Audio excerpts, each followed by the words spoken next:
Welcome to the Cryosphere podcast. Yes, you heard that right, the Cryosphere podcast. We've changed the name from the Cryonics Underground podcast. And that's not all that's changing. We're also going to be formally adding Rebecca Ziegler as a show host alongside Daniel and myself, Max Marty. So on any given episode, you'll hear from two of us hosts, as we do a rotating host kind of thing. Don't worry, we will let you know who's opening up on any given episode. So today, Rebecca Ziegler and I, Max Marty, are joined by Dan Held, who is a serial crypto entrepreneur and Bitcoin educator with over 850,000 followers on social media. As a GP at Asymmetric and former head of marketing at the crypto exchange Kraken, Dan has also been at the forefront of crypto innovation now for over a decade. But Dan isn't just a crypto guy. And he was a speaker at the recent Global Cryonics Summit down in Miami, where he gave a talk on how cryonics can market itself and become more mainstream.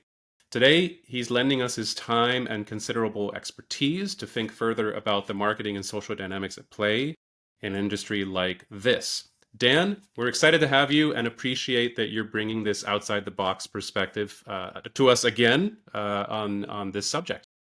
Thank you. I appreciate you all having me. And a lot of people in crypto don't know that my second passion is cryonics. So I'm super excited to talk about this today. Awesome. Awesome. Well, I want to start by kind of getting into your values origin story. So there's this kind of infamous story from Vitalik Buterin where he describes playing World of Warcraft as a teenager, and one day the game developers they weakened his beloved warlock character, and this devastated him. He said he cried himself to sleep, and made him realize the horrors of centralized services, and that eventually led him down the path towards creating Ethereum. You might not have any stories that are quite as quirky as that, but can you think of any really pivotal moments in your life that kind of cemented your values or set you down the path that you're on? Yeah, so I call that what radicalized me. And what radicalized me was I was studying finance in undergrad during the 2008 financial crisis. And so I was a junior in college at the time, and I realized that all my books were wrong, everyone on TV was wrong, and my professors were wrong.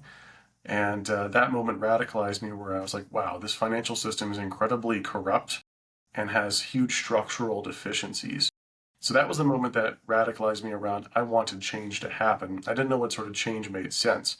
Of course, the only option at that point was gold. And gold was, I kind of looked at it as very primitive, right? It's hard to move around, it's kind of antiquated. And so when Bitcoin came around, I was already in that mental state to be open to the opportunity because I had been searching for a solution to this broken system. I think that combined with the usage of psychedelics also enabled me to be open-minded enough to be okay with Bitcoin when I saw it. I don't think, and that's where I'm such a fan of psychedelics as a mind-opening exercise, is that allows you to sort of reformat your hard drive or your brain in a way to where processing information becomes more fluid and becomes a little bit less rigid. Otherwise, you develop these structures and you just automatically reject anything that doesn't fit your pattern matching, versus psychedelics kind of open your mind up to going, maybe that makes sense. So with that combination, when my roommate paid me back for a beer in Bitcoin, which was a Casasius coin, the gold coin that you see on all the news articles, paid me back for a beer with Casasius coin, and the first thing I did with it was try to sell it. I, of course, didn't understand I was like, okay, this Bitcoin made up money. Didn't really understand what the meaning of it was. So I tried to sell it. Then, of course, got a little bit more into it where I started to read up on it, and I noticed that Silk Road existed and that you couldn't shut Bitcoin down. And that was a testament to Bitcoin's resiliency. So Silk Road did get shut down, but not Bitcoin. Bitcoin was not affected by Silk Road getting shut down. And so that demonstrated its resiliency. As a non-engineer, I needed something like that to be tangible and real for me. Then I learned about the 21 million hard cap, and I was like, this is it. This is the solution to poor monetary policy. This is the solution to fiat currency in our existing banking system. So that was the moment. That was like in late 2012. And then accumulated most of my Bitcoin in 2012 and 2013. And in 2013, I moved out to San Francisco. I still worked in TradFi. Then a buddy and I built a mobile app called Zero Block, which is the most popular mobile app in crypto. we sold that to blockchain.com, and that was my entry, or as I call it, my stumbling and bumbling into tech. I was a TradFi guy, and I found out that I was a very good marketer. So that was my journey both into Bitcoin and into tech. And so you've spent a lot of time in crypto. You spent a lot of time in Bitcoin. How do you? I mean, and you've had a lot of success doing it, right? Not just spending time in it, but you've managed to sell companies, and you've taken on different sorts of roles. A lot of them having to do with marketing, investing, entrepreneurship. So how do you decide, especially now after you've kind of done all this? How do you decide what to work on? Like, how do you decide what's most important to be working on at any given time? Sure. So I think about success in a couple different factors. One is, of course, you have like monetary success, but what does that come with? What is the trade-off? What are you selling to get that? There's always a cost. It's either a mental cost, like a mental health cost, or a physical cost to your body, whether you're a mine operator, an attorney, an investment banker, or a tech person. Um, the combination of that, like return on stress, is what I think about pretty often. So that you can make a lot of money doing a lot of different things, but what's my return on stress? And so with the fractional CMO work that I do, that's my primary income is through fractional CMO work where I come in and drive impact for usually larger crypto companies or protocols. And in that, I discover new challenges as well. So I find that very fun. For example, one of my clients might be an exchange or one of the Bitcoin ETFs or an L1 protocol or an L2. So I've been exposed post Kraken, which was my last corporate gig, to a lot of different problems to solve, and it's a very lucrative consulting gig. It's nice as well because I can tranche up or tranche down my return on stress. So for example, if I have 4 clients and I'm reaching a limit where I'm like, you know what, I'm working like 50, 60 hours a week, I don't like that, I can fire one of them and bring my workload back down to something more manageable. Versus full-time roles, it's binary. You're either in or you're out. And so it's been a really fun last 2 years of that being my core profession. Then as well, for me, the leverage on your time and money for venture capital is unparalleled. So raised about $20 million to create a Bitcoin DeFi venture fund within the Asymmetric firm. Asymmetric has 3 funds. I run the Bitcoin DeFi venture fund. The math on VC investing is enormous, where all of my LPs are extremely sophisticated crypto OGs, and so I'm investing in the Bitcoin DeFi category, very nascent, very new category. But of course, the math on the VC side of things, it's 20% carry on any of my investments that I make. That carry could be enormous depending on my correctness of allocating my capital into a certain category. We shall see if I'm right or not. I think I am, but of course we'll see what luck I have and if I've assessed the market correctly. That leverage, of course, is pretty hard to get outside of like a normal career, So Yeah. that's how I determined what I should work on is my return on stress and also the leverage I could do with my time and outside capital. So that's how I ended up doing both. I do fractional CMO work and I'm a GP at Asymmetric Bitcoin DeFi Venture Fund. When I think about what I do as a profession or what I do in my career, like what my career path is here, I think of the Ikigai Japanese work philosophy, which it's the concentric. Your Ikigai is the middle of 4 concentric rings. And those rings are what you're good at, what makes you money, what makes you happy, and what changes the world. I learned through my career that what you should focus on, because I've certainly started with more mission-oriented things, what changes the world. But what I think my word of advice for people is to start with what you're really good at. If you're good at it, it'll make you money. And if you're good at it, it usually makes you happy that you're so good at it. And if you're really good at it, it also changes the world because you're so good at that one thing. So that's what I'm very good at is marketing. So that's what I've leaned into with my career.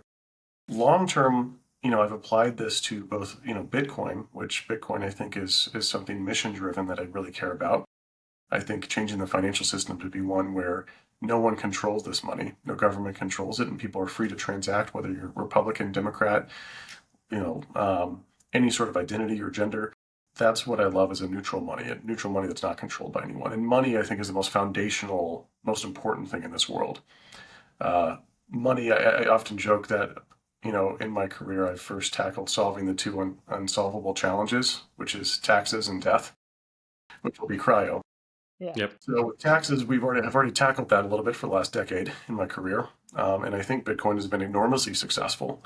Uh, I played a very small part in that, but nonetheless a part in making that happen. So for me, that feels very rewarding that I was part of this movement very early on, and I think I've had a material impact on some little component of making that happen.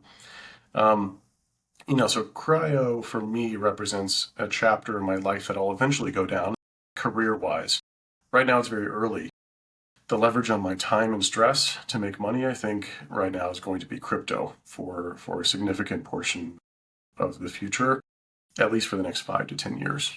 Cryo is in a very unfortunate nascent stage where there's a lot of narrative battles to be fought on legitimizing cryo as a profession and as like a category. So I hope to apply some of my marketing background and more charity work currently.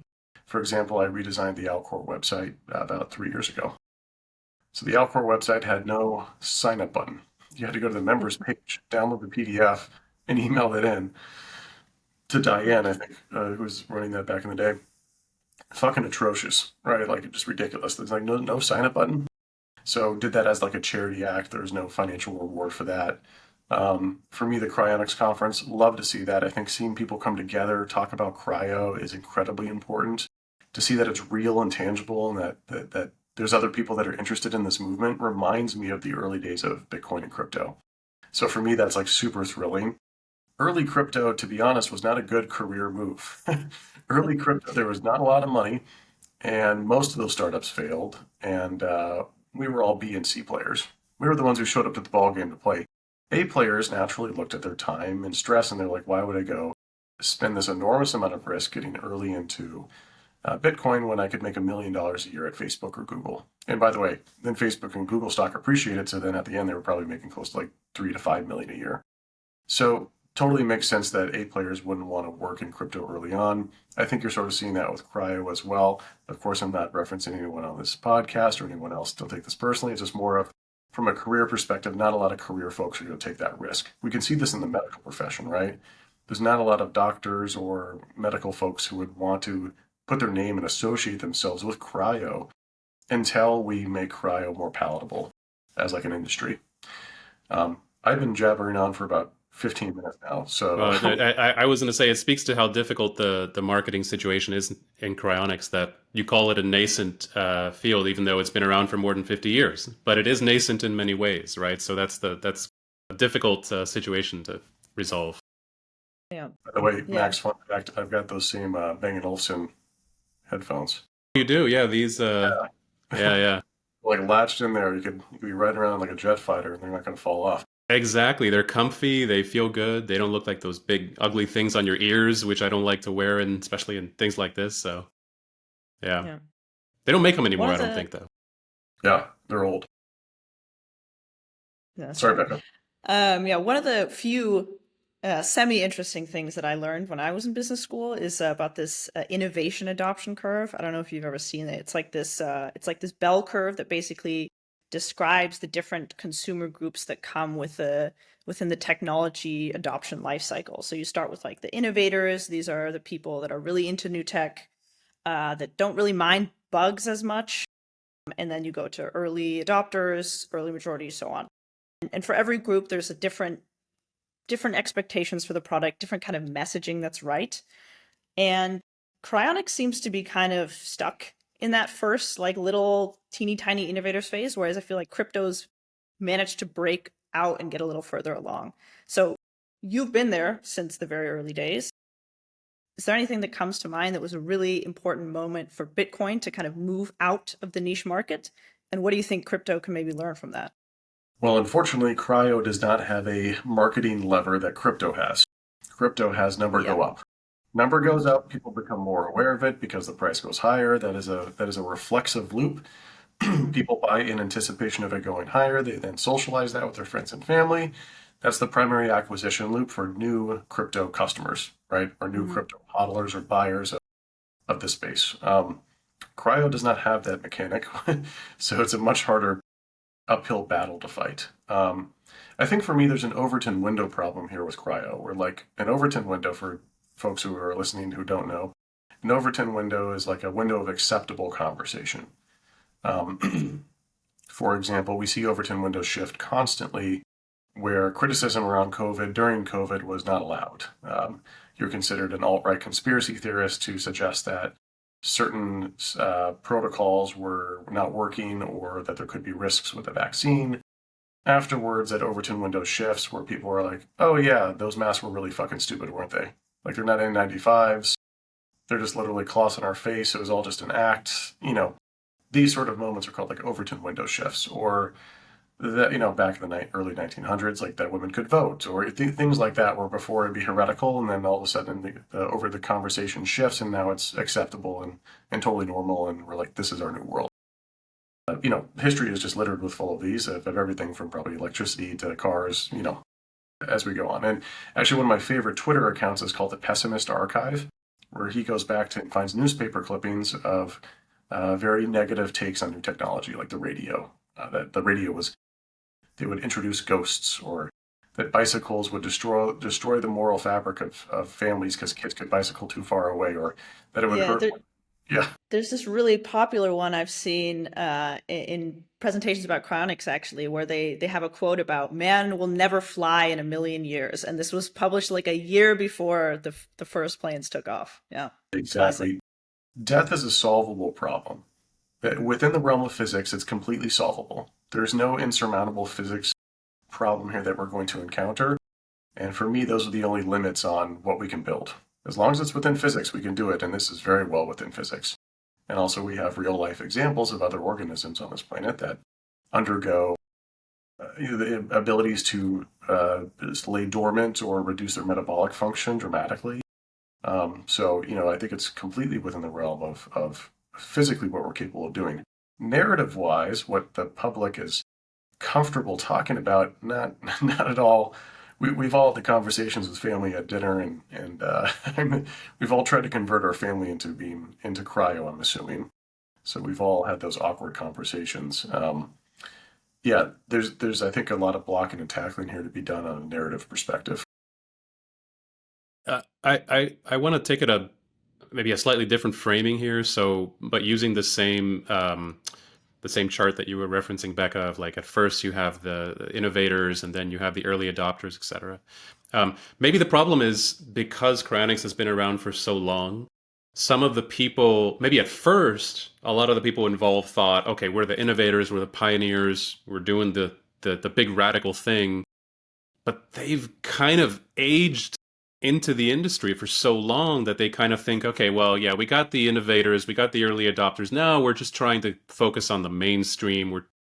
So maybe they're, but in fact, the mainstream has not caught up at all, right? So in fact, maybe what we still have to do is market to those innovators, maybe not even early adopters, like real innovator type people.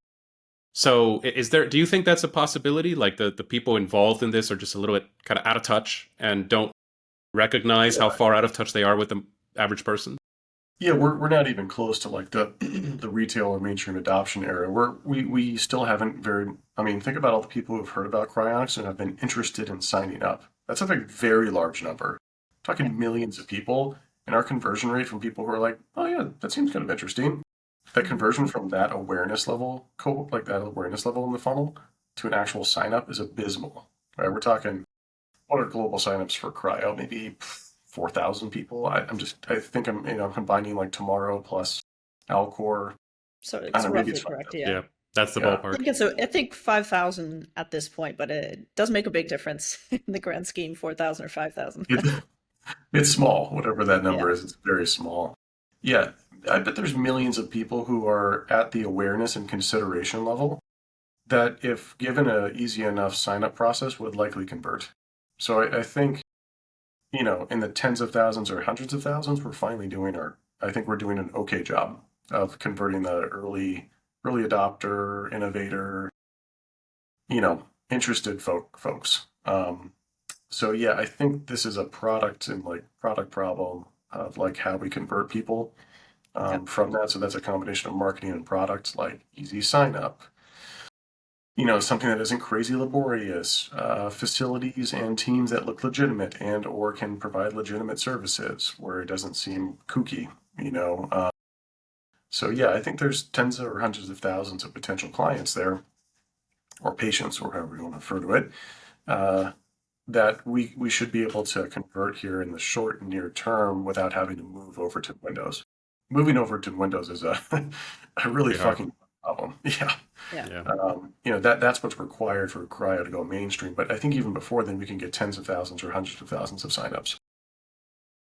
Yeah, crypto people, at least in my experience, are disproportionately highly interested in cryonics. I'm not just basing this off of you. I've seen this to be the case, at least more so than the general public, right? And there's starting to be some really good crossover with initiatives like CryoDAO. But what do you think the cryonics organizations could do to better tap into that higher interest and actually get more crypto people to sign up? Do you think it is the same answer as it is for everyone else, where you just need to sign up needs to be easier, or do you think there's something specific to crypto people that we could tap into a bit more? Yeah, I mean, so yeah, how do we market to crypto people, and is that different versus how we market to everyone else? Early crypto cohorts are very like pro cryonics. Like we called them the what is it called? Extropians. Extropians were like encryption is a weapon, a very anti-state, kind of biohacking sort of vibe, 3D printed guns, free markets, whether it be drugs or anything else, which I'm part of that sort of, I would identify as that, like ultra libertarian. Um, yeah, for me, that's it's all part of the same sort of foundational argument of like if you're a consenting adult, you're free to do what you like, and you have the right to defend your body, and money is also a freedom expression as well. Like I consider money almost like a freedom of speech right. Money is just information, and your ability to express that or transmit it or use it in any way you want to should be a fundamental right. Um, but yeah, so for crypto people, the earliest cohort, yes, I think the marketing message would be different. Crypto is mainstream now, though. So then I would bucket like almost all of crypto people into like mainstream messaging. But yeah, if this was 10 years ago, I think we would tailor the message to OGs in a different way that's like, yeah, very libertarian oriented. Libertarian, and they were very like tech futurist. Remember, Bitcoin was pretty exotic a decade ago. This was a weird internet, Yeah. magic internet money, right? So Yeah. Which you might have people been are why they were more open to to cryonics, right? Because cryonics exactly. is also kind of weird, especially when you first hear about it. Like I understand why this sounds very sci-fi at first, but if you're already in the crypto realm, which at least used to be less mainstream, you have to be a bit more open-minded in general. Maybe that's 100%. less the case now that crypto's become more mainstream, but I think that the interest still seems to be relatively high. I still think it's relatively high. I think CryoDAO is super interesting. I've chatted with those folks. Kai has a really interesting approach with cryo pets. The idea that like pets would have he's working on CryoDAO and cryo pets, but like cryo pets, the idea that like there's less regulations around that, so you could experiment with different things. I think that's kind of interesting. It's a different uh, vector. I think CryoDAO is under the kind of like the DeSci movement, which is like decentralized science. Pretty nascent this year, like this cycle that wasn't around last cycle. I think it's interesting. Any and if any way possible, we can fund cryonics research and get cryonics into the break through this membership barrier. I am all for any method to do that. So I'm Although excited for this. I feel like crypto in particular kind of like has like a cheat code because crypto can appeal to the mainstream using uh, invest in get some crypto, buy some Bitcoin, and that'll make you money. It'll make you famous. That'll lead to like lots of wonderful sex, whatever, like all the things that people associate it with Bitcoin. Um, Sure. but Cryonics doesn't seem like it has that, right? Like what I think what Cryonics can promise is you'll get to see the big, awesome, amazing future where all the cool things will be happening. We'll be flying through space and spaceships and meeting aliens and, doing all this awesome stuff. But that doesn't seem to appeal enough to normal people. Is there like what's the Uh, problem? Yeah. well, I mean, it's very fe- distant, right? fear Bitcoin's and a bit greed, more immediate. fear and greed are very strong motivators. Crypto with greed, and I think fear for cryonics. I think trying to sell an optimistic future with cryonics, what happens typically with that is that people worry about not having their family or friends.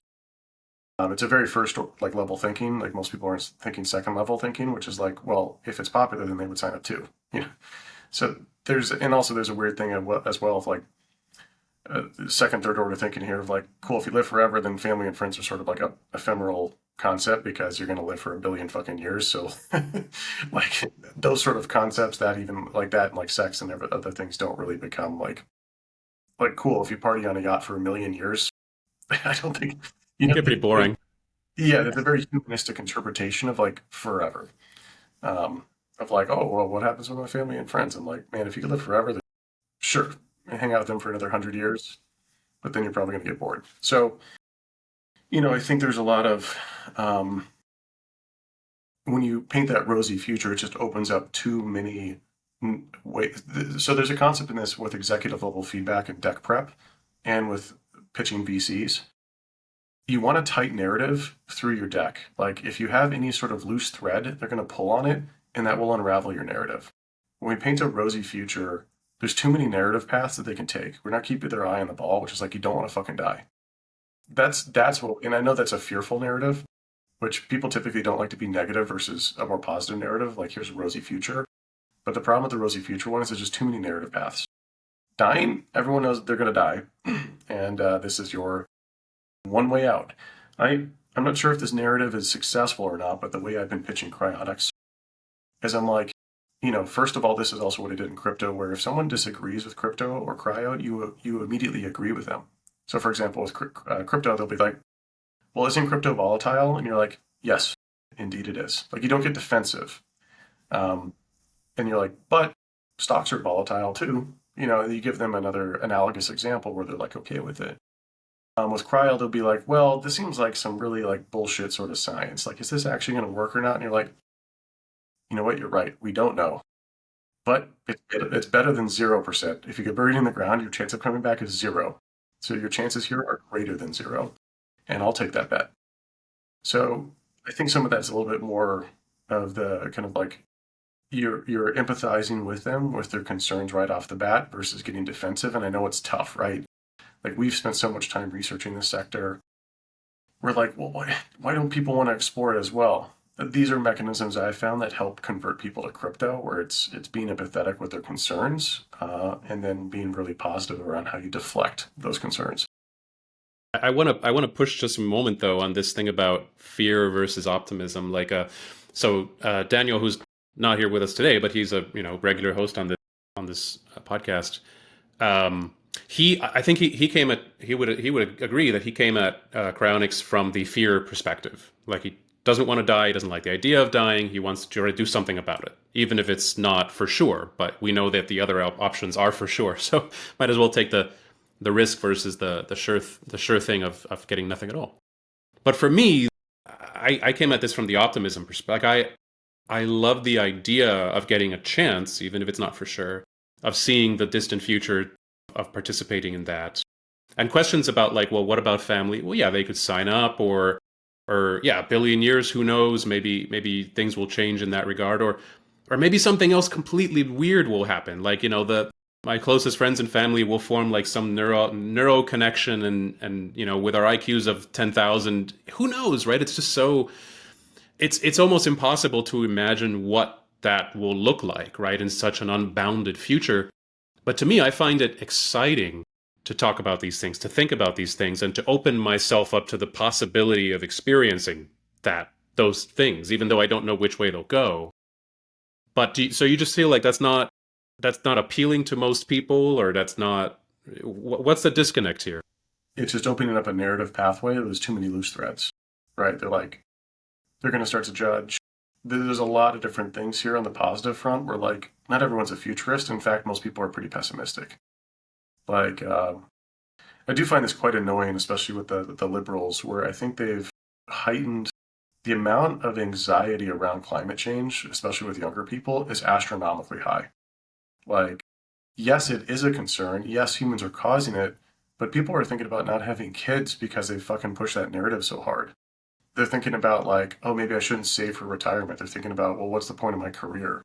yes, climate change is real. It is happening, though that world's not going to fucking end. It's going to be fine. Also, I'm a technology optimist. 100 years ago, we're riding around fucking horses. In 100 years, I'm quite certain we can solve climate change with technology rather than reducing consumption. Anyways, what I'm trying to say is like there's a lot of negativity in this world, and I think that trying to paint this rosy future, most people are just trying to survive day to day, and there's a lot of like ways that they just don't even like to. The world has become, I think, a little less optimistic.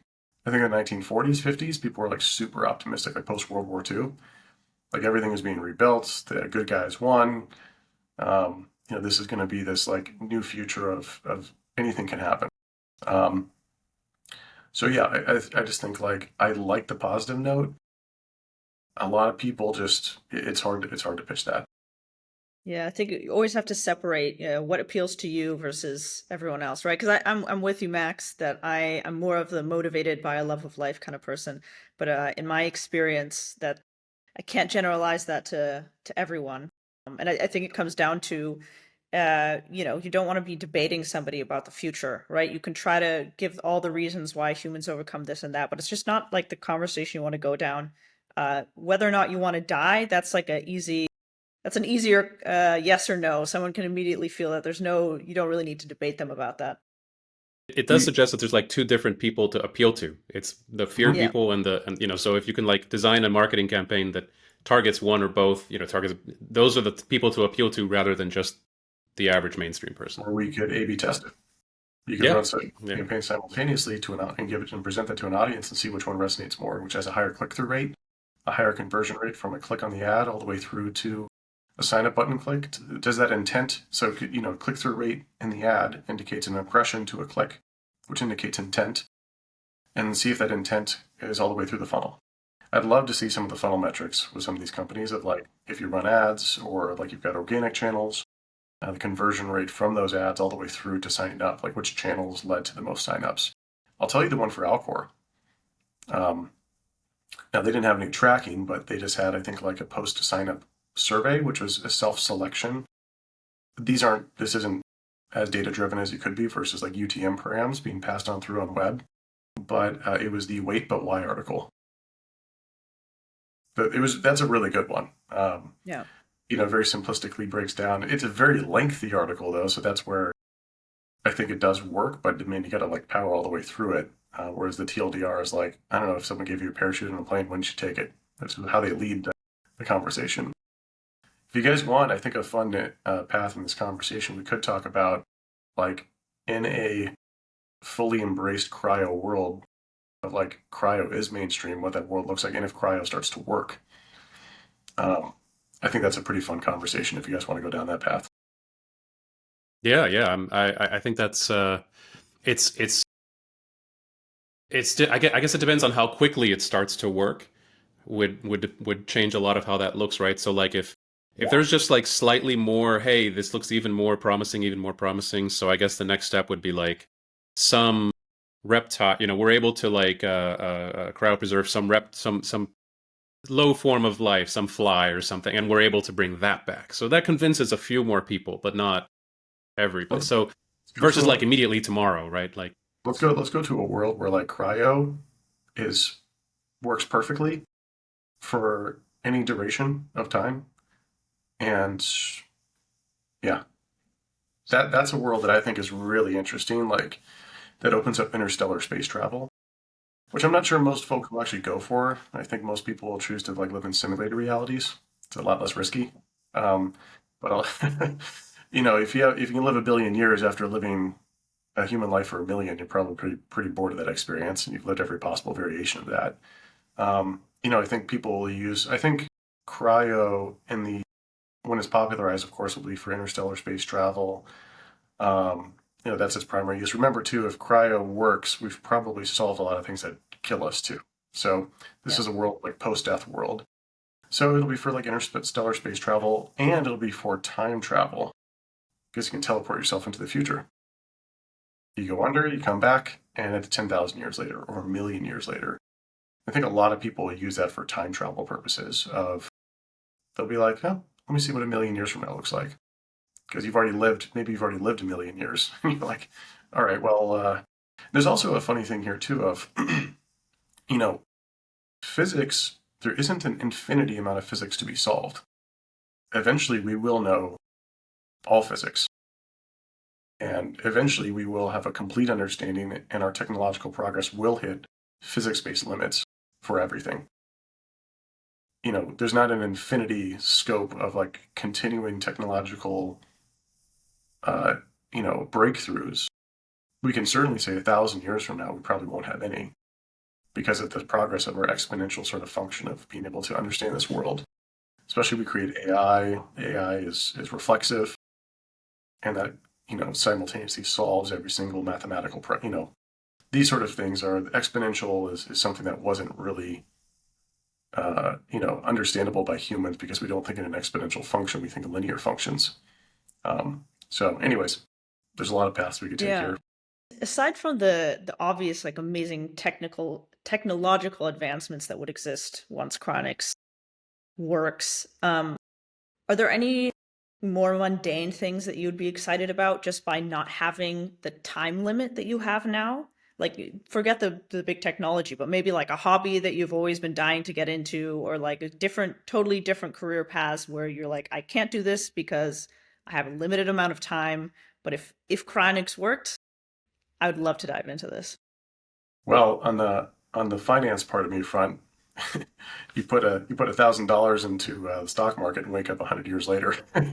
Yeah. There's really cool things there in terms of compounding effects of your money. Yeah, time wise, if at infinity time. So I've thought about this pretty extensively. The human part of you will think about hobbies and things like that, like vacations, and sure, you can have a million of those. You can do all that. But what do you do when you have almost infinity time? Well, certainly we will have probably created simulated universes at that point. So you could pop yourself into a simulation that will be identical to your experience in real life. If, I think that's inevitable that we build those. And I think that, after you've lived a human life for a million years, I'll just use that as a nice example because it's an unfathomable amount of time. You've lived every possible human experience. I mean, there's not a lot left. I think what people will likely do is because there's no more experiences to experience. So either you go into cryo and you come back like a million years, a billion years later, or I think you create your own simulated universe where you live every single organism's life in that universe. And you live a single-celled amoeba life, you live a squirrel's life, you live a rabbit's life. You could live every single human's life in that simulated universe as well. Woman, man, old, young, every single possible permutation of living or experiencing things. And then after that organism dies in that simulated universe, that experience would be uploaded to your aggregate consciousness. And so I think that's probably the meaning of, or purpose of life once you have infinity time, would be to experience every possible thing. And then by the time you've experienced all that, maybe you do finally understand what the universe is about. There was actually a video. I don't know if you've heard of this. Saw this video, Dan. Maybe you're referencing this, but it's by Kurzgesagt, or however it's pronounced. Yeah, they make a lot of like interesting science videos.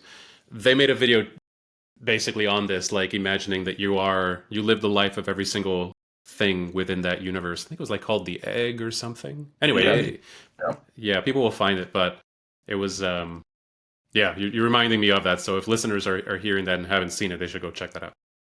And there's an interesting sort of like direction here as well, where you take in the simulated universe hypothesis, Yeah. That's what where I it's was like, thinking. yeah, I think it's semi-likely that we are in a simulated universe. So maybe after the ability to live forever and then run our own simulated universes, maybe we realize the point of life is to create life. And then there's a nested tree of simulated universes that we all live within. Because it's like, cool, we can live billions of years. What next? So you create a simulated universe to go live in that simulated universe to experience it. Then you're like, maybe the purpose is for us to each create a simulated entire universe. And so there could be this nested tree function of like, there's the original universe. Then they created a simulated one, and then that simulated one created a simulated one. And then each simulated universe below that created one. And maybe that is the purpose of life, is to create life. To create order out of disorder, reduce entropy. So yeah, I think that it's really hard to think on these sort of timescales and removing that human bias of experience. Because for us, it's just unfathomable to even think about these sort of things. But yeah, I think the egg is, I think they do talk about that. Yeah, I think Yeah, with a simulated universe. Go ahead, Becca. yeah. I was just gonna say, there's this really interesting phenomenon I've noticed because I used to work at a chronic company, Tomorrow Bio, and I would give sometimes consultations to people that were interested in signing up, and there was a certain subset of people that are always asking about like, well, when I wake up in the future, I would have no money, and how does it work with like having a job?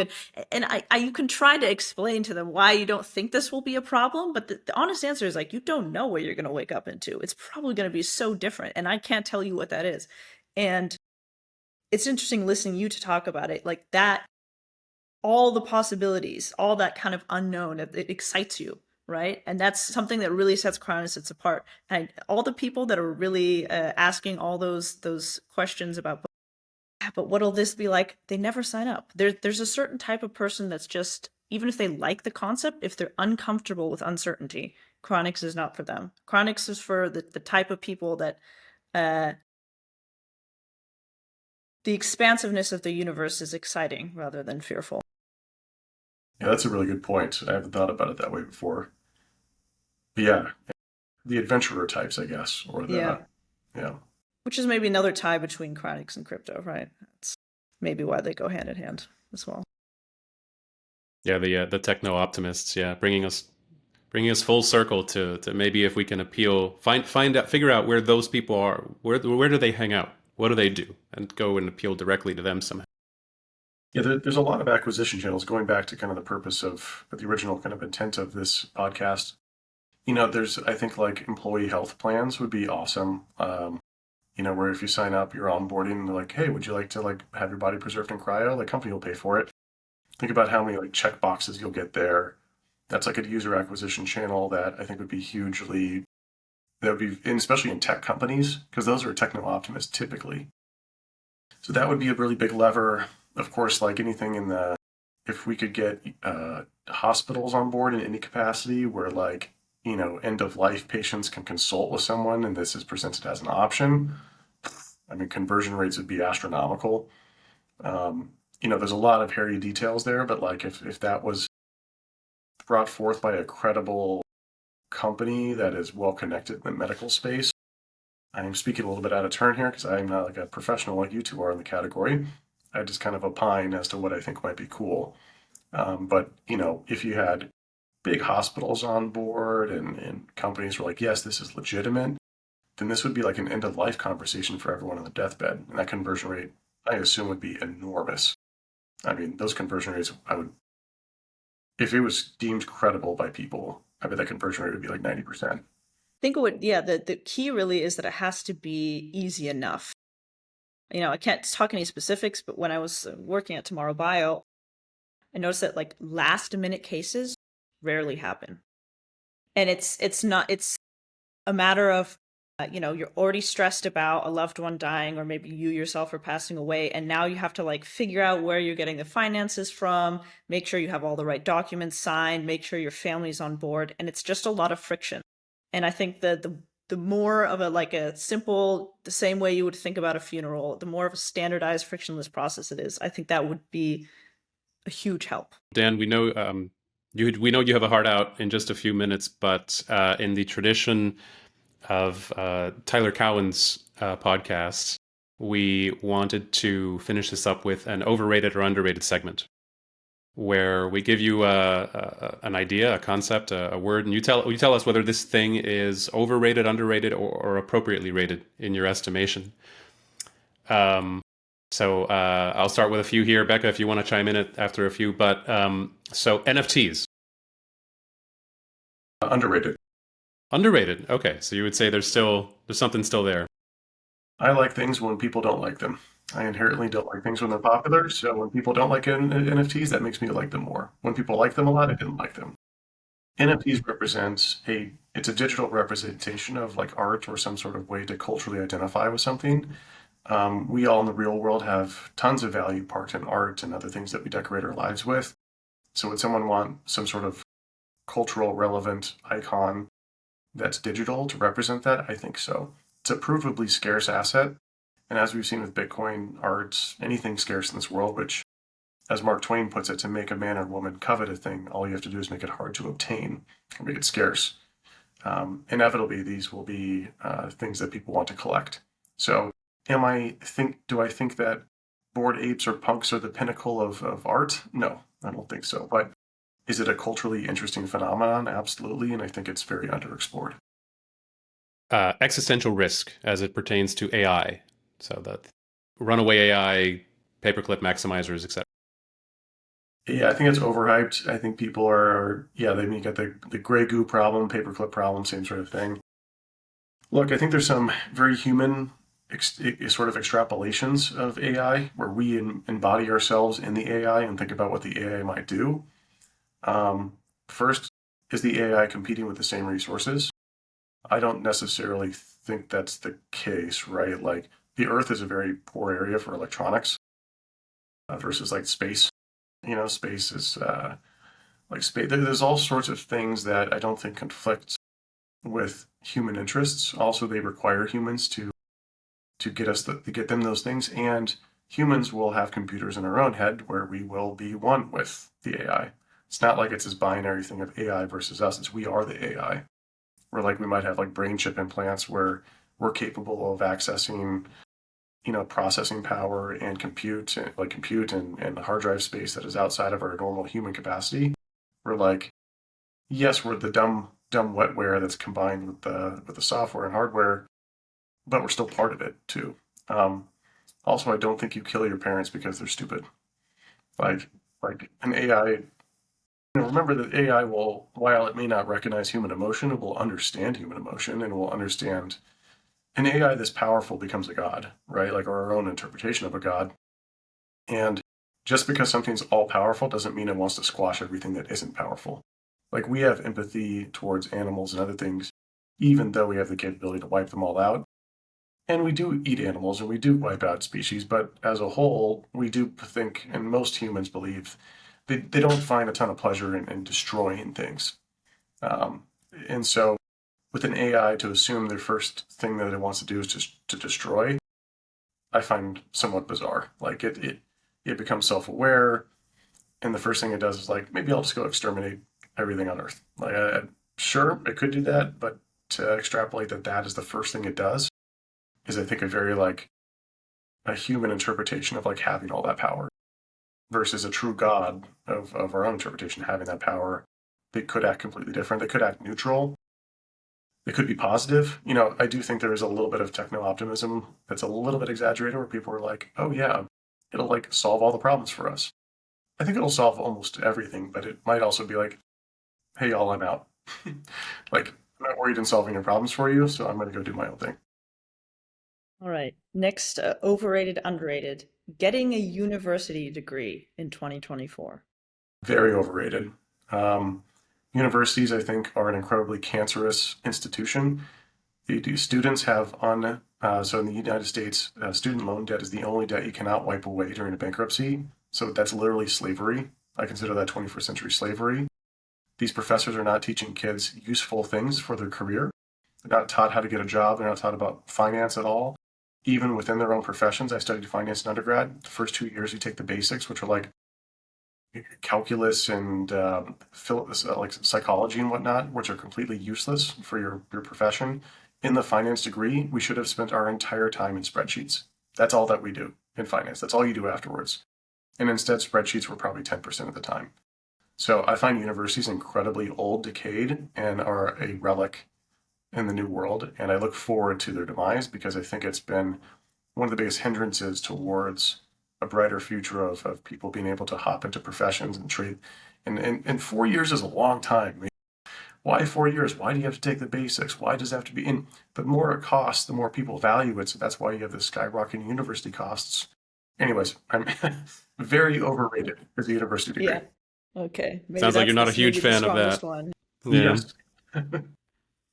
Well, Dan, we know you have a heart out, so thank you very much for coming on the Cryosphere podcast, and we hope we can get you back on at some point in the future. We have a lot of other ideas on the marketing front that we would love to pick your brain about. You bring a lot of knowledge into this into a field that really needs it. A lot of this marketing help, I think, and we all hope it gets it. So thanks again for coming on, and yeah, we'll hope to have you on soon. Sounds good. Really appreciate the chat, Max, Becca. It was a pleasure. Would love to come back on again. I love talking about this. So thank you. Thanks. Thank you. Have a good one. All right, everyone. Dan Held has officially left our virtual recording studio here. Becca and I were going to give you a few of our closing thoughts. Becca, what was your impression of all that? It's always good to hear kind of a little bit more of an outside perspective from the Cryonics field. I mean, he's not a total outsider, I guess. He's been signed up with Cryonics for a while, and he was at the conference and everything. But compared to most guests, he's not as in it. So there's always something new to see there. It was kind of funny that some of the suggestions he made, like, making sign up easier is a pretty obvious one. But he also had this idea about having Cryonics as like a perk for a tech company. And I've heard that exact idea while I was working at Tomorrow Bio. So it's kind of like a reinforcing the fact that if even the outsiders and the insiders, all these ideas are coming together, it probably means you're on the right track and you should actually pursue those ideas more heavily. Why hasn't that happened already? Like, what? There's a lot of there's a lot of startups in the tech space. A lot of them are started by people like Dan and like us. And so why hasn't this been tried? Do you think it's like a problem with insurance carriers not wanting to do this at a corporate level, or what? Is there some like technical reason? No, I think Tomorrow Bio has, on at least with one company on a small scale, maybe try this. I don't know the exact results of that, but my main guess is that it's a lot of work to build those relationships with the companies and develop like a program, and it's one of those things that it doesn't always get prioritized. But maybe seeing this podcast and having that idea repeated by Dan, maybe that'll motivate some companies to give it a better shot. Yeah. Yeah, I was excited by the simulation stuff that he was talking about, right? And that whole like, what if? Because when he first said, "Imagine a world where Cryonics was successful," I immediately went to like, okay, well, the day after Cryonics is successful, or the year after Cryonics is successful, and then of course, if you're trying to hold other things constant, you're like, okay, technology hasn't changed radically, but Cryonics is successful, right? So then, like, how does that look?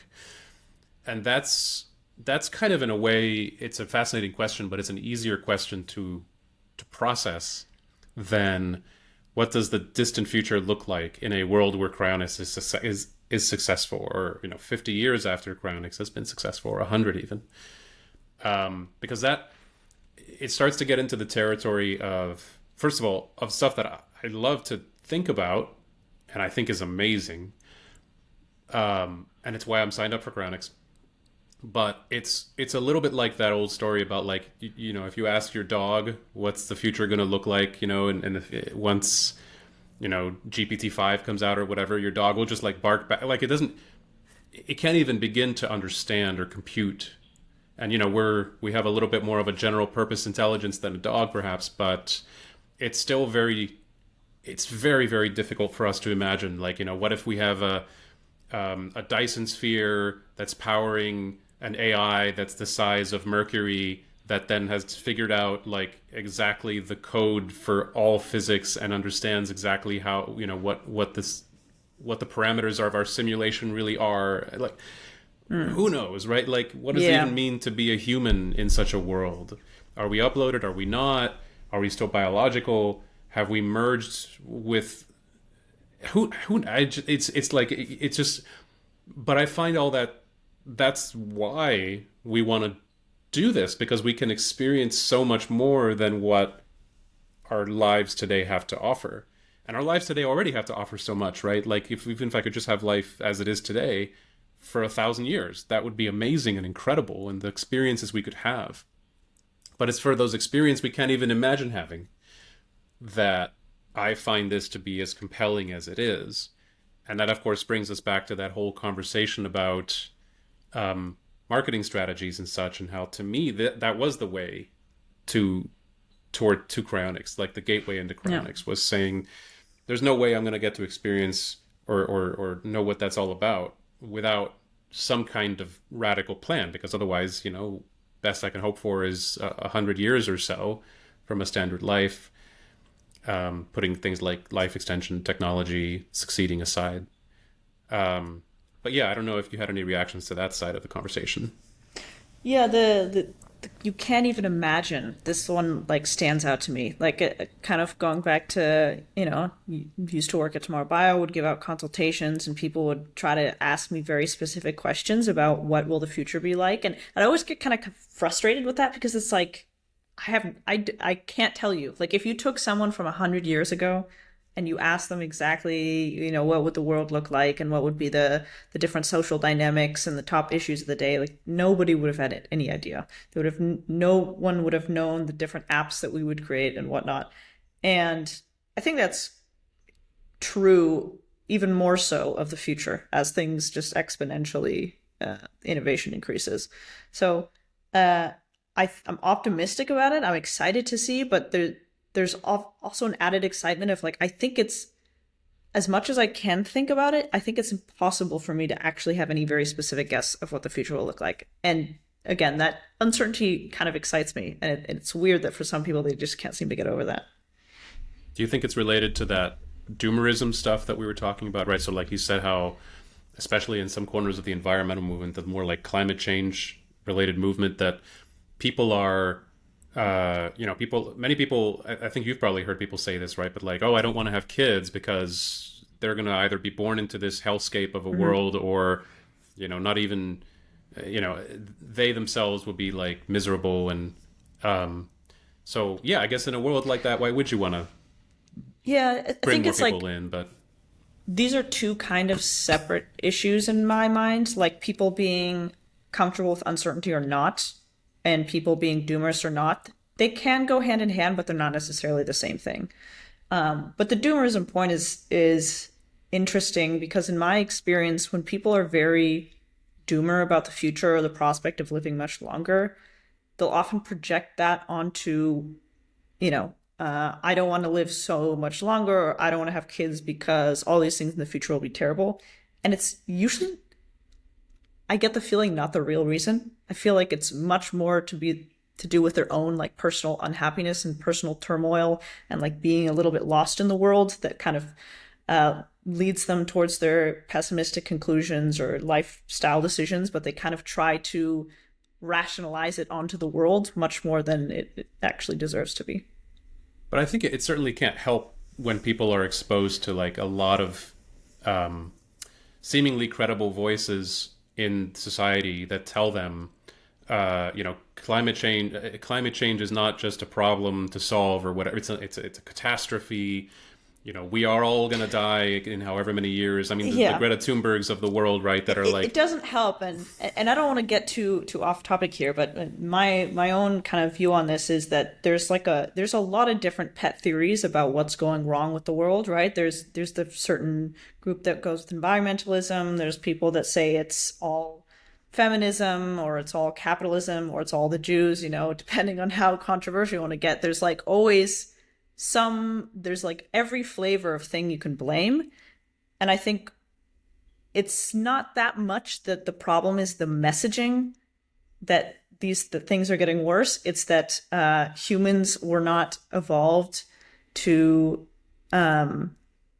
live in a world anything like the one we have today that's changing so rapidly. Like our ancestors, we evolved in an environment where our lives look basically exactly like our parents'. And the fact that things are changing very rapidly and there's like so many options and so much input is just incredibly overwhelming.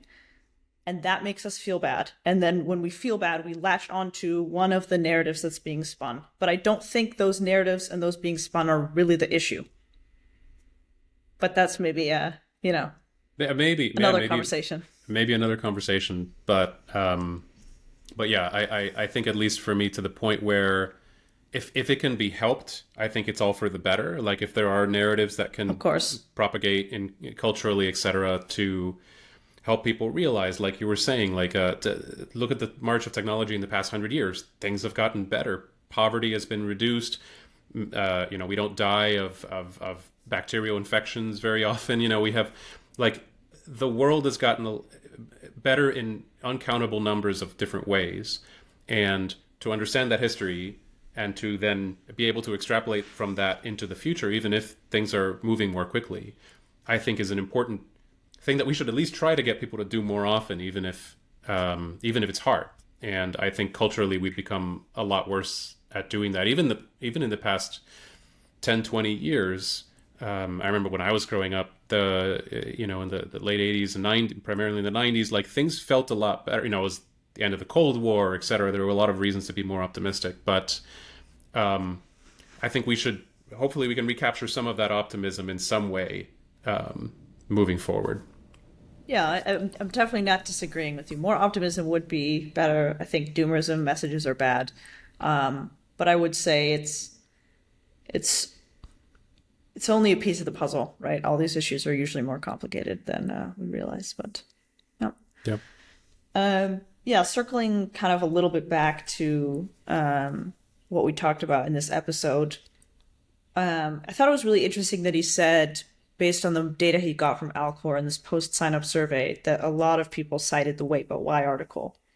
It's a great article. I think it motivated me a lot. Two thoughts I have on it. First is like, I wish it was something that was a bit more scalable, right? Like there's that one article, but you can't like create a lot of articles like it very easily to kind of get that to expand more. Whereas everyone said, I found you on Facebook, you can easily scale up that marketing channel. So as much of it's an amazing article, I'm like a little bit sad that the key converting funnel is like something that you can't like scale up super well.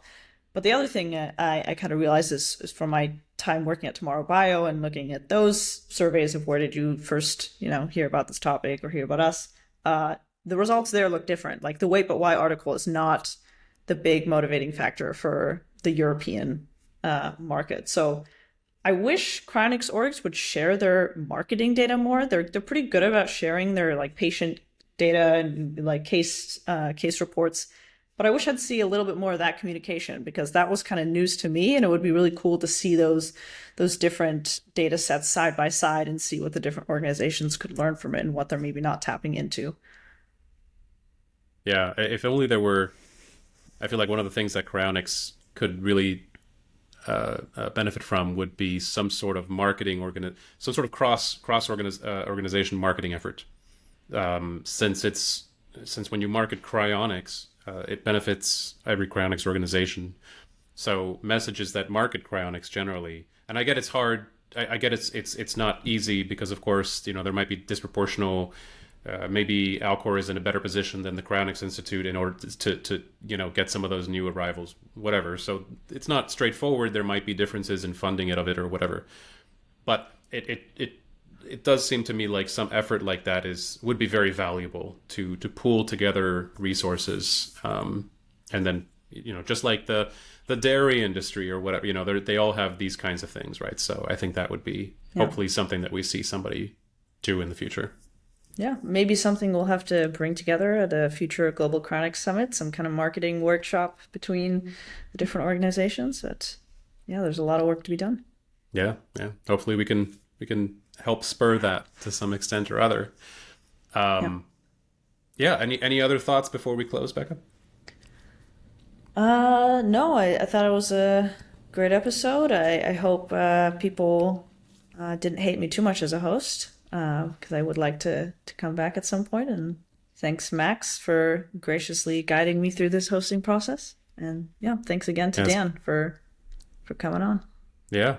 And I think you did amazingly, and we will have you back on now that you're, recurring host. And thank you everybody for tuning in for this one, and we will see you all on the next Cryosphere podcast. So until then, goodbye.